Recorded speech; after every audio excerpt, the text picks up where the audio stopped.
meetings, which resolution was within 7 days of passage.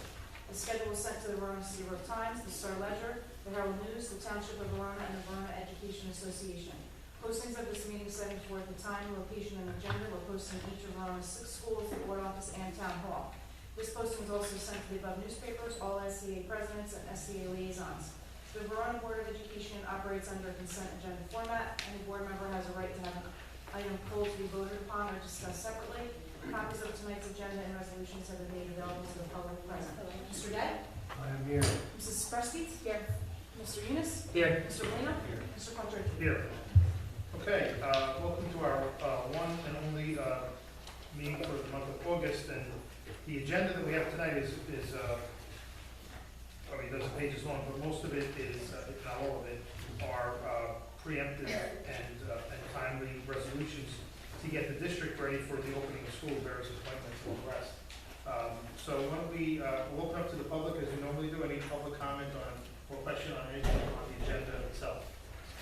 Okay, let's do superintendent's report. We got a couple of updates on staff and projects. Good evening, everyone. Just want to give everyone an update. We, from a human resource point of view, from our hiring perspective, we are just about 99% hired. We're in really good shape. As far as our administrative hires, Mr. Cogdill, VHS principal, Mr. Lancaster have joined our staff over at Verona High School and have been busy at work. Mr. Traus, our new director of facilities, started yesterday, so he and I have taken a tour of the district as far as reviewing all of the referendum projects and all of the other summertime projects and getting the buildings up and ready to go for the beginning of school.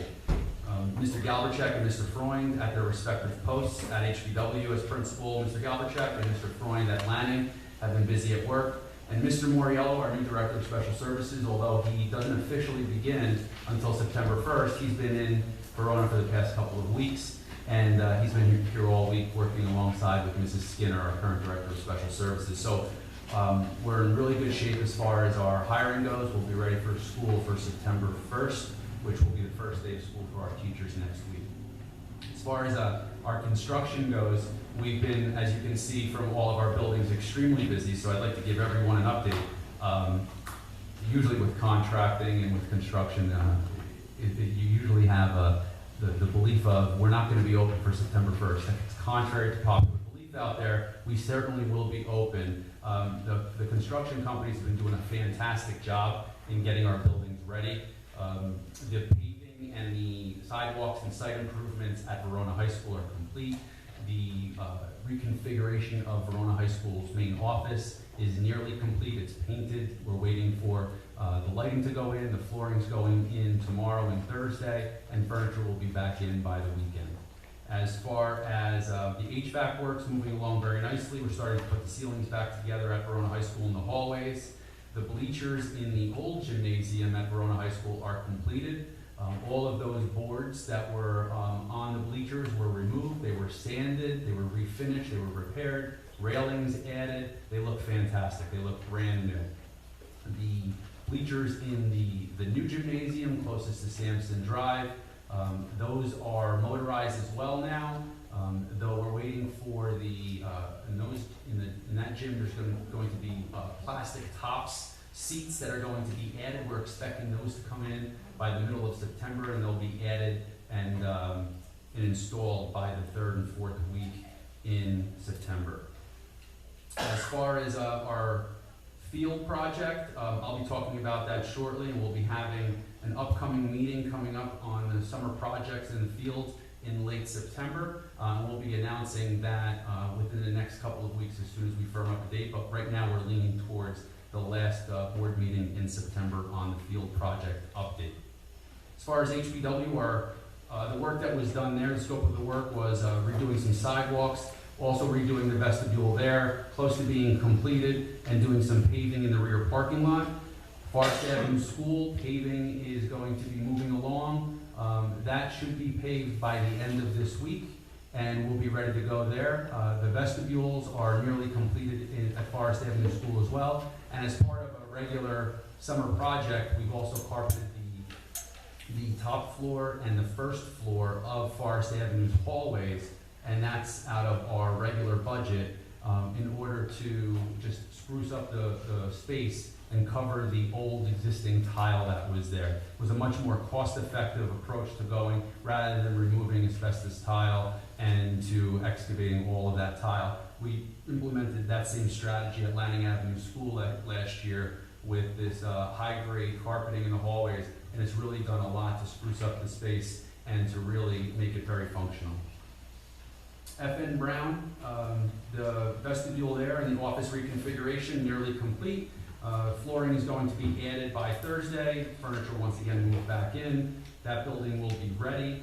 And FN Brown paving will occur early next week. They're finishing up some of the site work that's going on there in the back parking lot.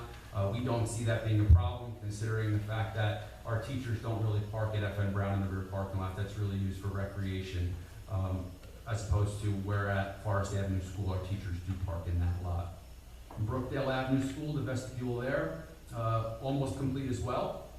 And that's the extent of the work there this year. Next year we'll also have some exterior site improvements at Brookdale Avenue School with some repointing of brickwork and mortar.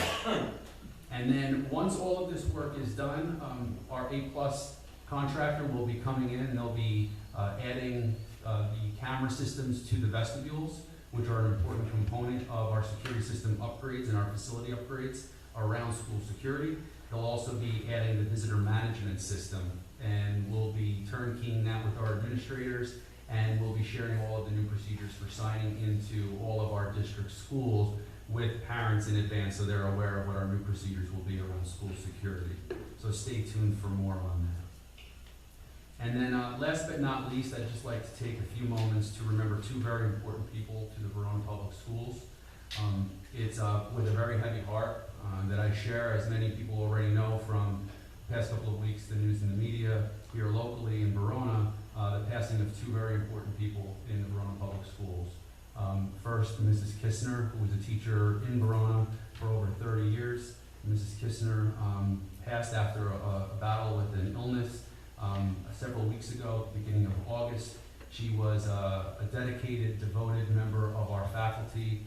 She taught social studies, language arts, and she was also worked with our gifted and talented. I've had the good fortune to know Mrs. Kistner as a staff member, but also she was, I knew her on a personal level. She was my son's teacher for 1 year, and she was a fantastic human being. You talk to anybody in the district who knew her either as a teacher or as a colleague, and she will definitely be missed, and she is remembered by all of us here in Verona. So our best wishes and our prayers go out to her family. And last but not least, Mr. George Mesa passed away a week ago. He was one of our custodians here at HBW Middle School. He died suddenly, and the funeral services were last week. He was a member of our faculty here since 2012. He was an extremely happy, hardworking, dedicated, wonderful colleague to so many people here in Verona, and he will also be deeply missed, and our sincere thoughts and prayers with his family as well during this time of need. Thank you.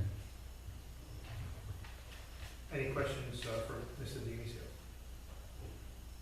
Okay, I don't think we have any discussion items particular tonight, but I will comment publicly that. Excuse me, 1 second. We had a finance committee meeting tonight. It's not on this agenda, so can you do that now? Okay, so just before you do that, the one comment I make on discussion is we still are on the gag order from PERC regarding the mediated, we had a mediator come in July, and we mediated a contract settlement with the Teachers Association.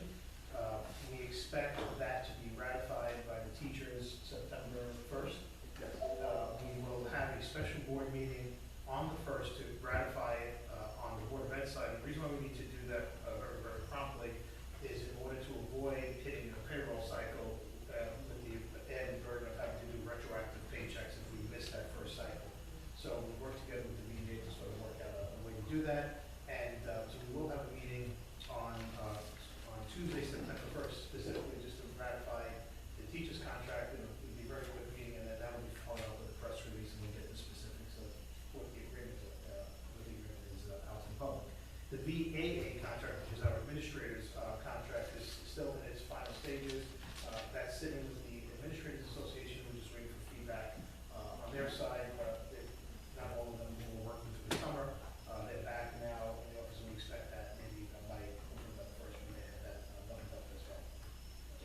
Finance Committee did meet briefly tonight, and specifically to talk about some early bumps in the road with regard to this year's budget.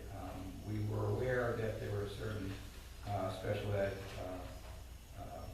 costs that we didn't anticipate, namely out-of-district placement students who will go to schools outside of the district. We now have a number, and we have 5 students that we didn't anticipate or didn't know about, frankly, when we put the budget together. It's a sizable figure. Right now, we're estimating somewhere around $100,000. So that's something that the district will have to cope with as the year progresses. While we did have some salary breakage, it certainly didn't reach to that extent. We have also the obligation of transporting these students should they all go out of district, and we're not sure that they all will go out of district, by the way. Let's just put it that way. We still don't know at this point in time, and we'll know certainly by September what we have in store for us in that regard. But there was discussion about purchasing a bus to handle some of these special ed transportation needs that we have. Ms. Nardino was looking into that at this point, and we don't even know what the size of the bus would be, whether it be just a 16-passenger special ed bus or something slightly larger. So, and the cost of the bus hopefully will be, over the course of 3 years, will be less than what it would cost us to send one of these students on a bus by themselves. So this is yet to be determined. Beyond that, the health benefit, we still don't have a firm feel on health benefit increase at this point. No, because we made so many hires late in August, we already got our September bill, so I don't have a true projection. So we're not We're sure. also changing the plan. Yeah. We're also going to change the plan, right? So there may be some savings in that regard also. But there's something just to be aware of at this point in time. We did discuss it. We don't, while we have some numbers, we don't know whether they're really firm numbers or not, but as the year progresses, we'll zero in on that, and something that we do need to consider early in the year with the fact that there's so many new out-of-district placements, potential out-of-district placements. And that was pretty much what we discussed. I just had a quick question. Since we're heading into September, I know a couple years ago we did do the upside down time report, but it would be great to do that as like a little cover piece or something. I know it's probably Paul and Cheryl told us trying to get that done. Didn't really need to do it. Why don't we, maybe what we should do is make that a quarterly update for finance. I don't think we need that very much stuff off the ground. Maybe it's a quarterly update, just get quick, get highlights of what favorable. Well, the thing that I don't agree with doing the upside down side because, and if I'm gonna break it down in 5 categories, I mean, one of the line items is gonna be school supplies. Okay, there's an upside down because we didn't spend it all. You know, part of that is gonna be athletics, because we haven't even. We're not talking about that version, we're talking about a different version. We're talking about the version that says unknown changes to the budget. Yeah. So for example, schools. I still disagree with it, because we do this all the time, and it's the big numbers right now that, I can tell you the downside is 5 kids went out, and that's about Yeah. $300,000, Yep. right? Yeah. The upside is we have salary breakage, Yep. but not enough. No, that's right.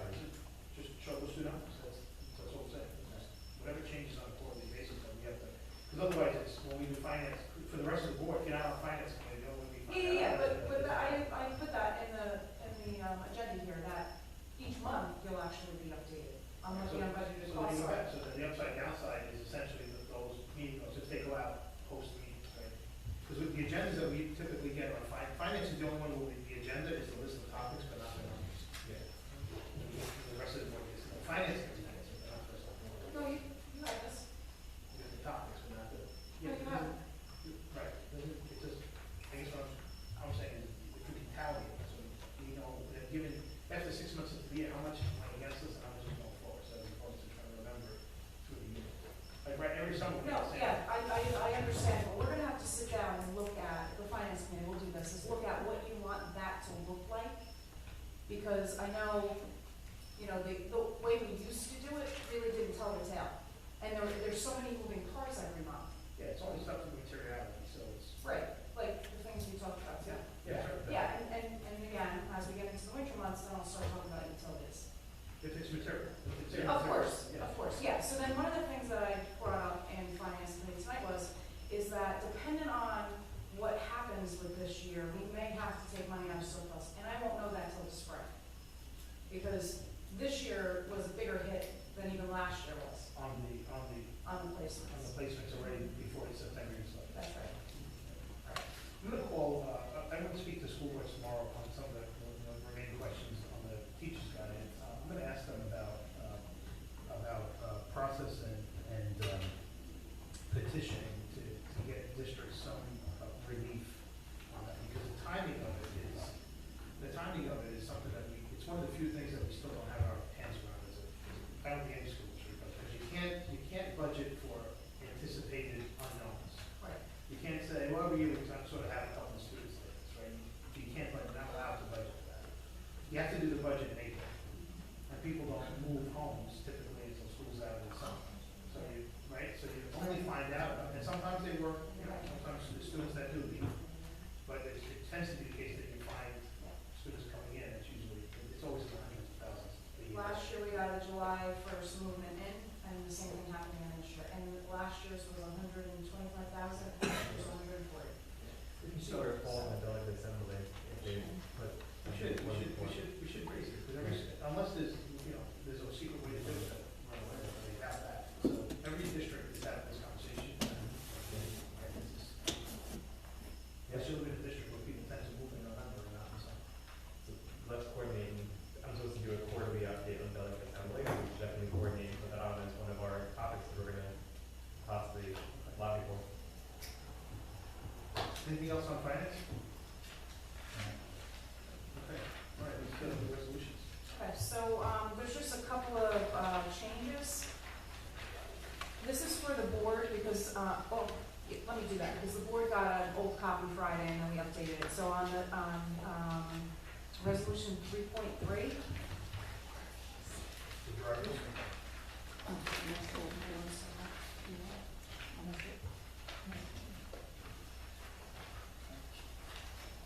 And then there's made a change to 3.4, sorry about that. So there's a maintenance person, Dennis James, who's at step 3, that was missing in what you got on Friday. On Friday, we had a resolution on there for, stipends that's been removed. Okay. And they'll appear on the next board meeting. Do you have what number that is? Do you have the old one in front of you? All right, but where's the new one? It's not on the new one, so the one that we removed, That was the stipends, Was taken out of. it was taken out because It was in the one you got at home Friday night. okay, so And it's the not reason- on them at all? No, no. Okay. And the reason why I took it out is because we're gonna settle the contract on Tuesday. It was silly to approve it with a certain salary amount and then change it on the 8th. So it's just gonna go on me. The co-curricular stipends, which is resolution number 14. And resolution number 15, they're both gonna be tabled. We just have to look at a couple of things. The board had some questions on that. And, Is 14 and 15? yeah,